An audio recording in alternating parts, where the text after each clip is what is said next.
এ বদনা, তুই তো খুব জ্ঞানী। এমন একটা কবিতা ক যে কবিতার মধ্যে 64টা জেলার নাম আছে। ছন্দে সুরে বলছি আমি সকল জেলার নাম, তাল মেলাতে সবার আগে আসলো কুড়িগ্রাম।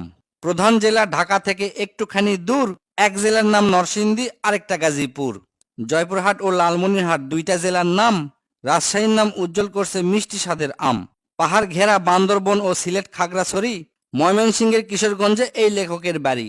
নেত্রকোনা সুনামগঞ্জে আছে ধানের মাঠ, সুন্দরবনের কাছে আছে খুলনা বাগেরহাট। ভোলা এবং বরিশালে আছে অনেক নদী, পাবনায় আছে পাগলাগারদ, বগুড়ায় আছে দধি। পাশাপাশি দুইটা জেলা টাঙ্গাইল জামালপুর, আরো দুইটা জেলা হলো কুষ্টিয়া যশোর। মনের মতো একটা জেলার নাম তার মাগুরা। দন্তান্নতে নারায়ণগঞ্জ, নাটোর ও নওগাঁ। দন্তান্নতে আরো 4টি জেলা বলতে আমি পারি, নবাবগঞ্জ ও নোয়াখালী, নড়াইল, নীলফামারী। গঞ্জদিয়া মানিকগঞ্জ হয় আরো মুন্সীগঞ্জ, গোপালগঞ্জ হয়, হবিগঞ্জ হয় আরো সিরাজগঞ্জ।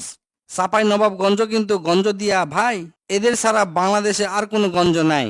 রংপুর আর রাঙ্গামাটির নামটা রঙে রাঙা, নামের জন্য আরো সুন্দর চাঁদপুর চুয়াডাঙ্গা।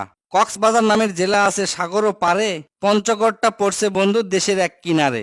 ফেনী জেলার নামটা মাত্র 2টা অক্ষর দিয়া, সবচেয়ে বেশি অক্ষর লাগে লিখতে ব্রাহ্মণবাড়িয়া। 6টা অক্ষর লিখতে লাগে মৌলভীবাজার, এদিক থেকে শরীয়তপুর সমান তাহার।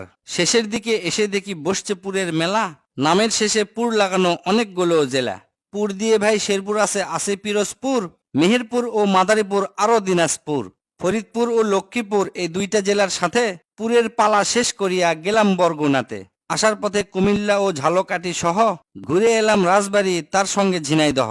গাইবান্ধার নাম বাদে থাকে আর মাত্র এক হালি, তাদের মধ্যে একটা জেলার নাম পটুয়াখালী। এখন শুধু বাকি আছে 3টা জেলার নাম, এদের মধ্যে একটা জায়গা হইল চট্টগ্রাম। সাতক্ষীরায় আর ঠাকুরগাঁয়ে হইল এই কবিতার শেষ। এদের নিয়েই গড়া আমার সোনার বাংলাদেশ।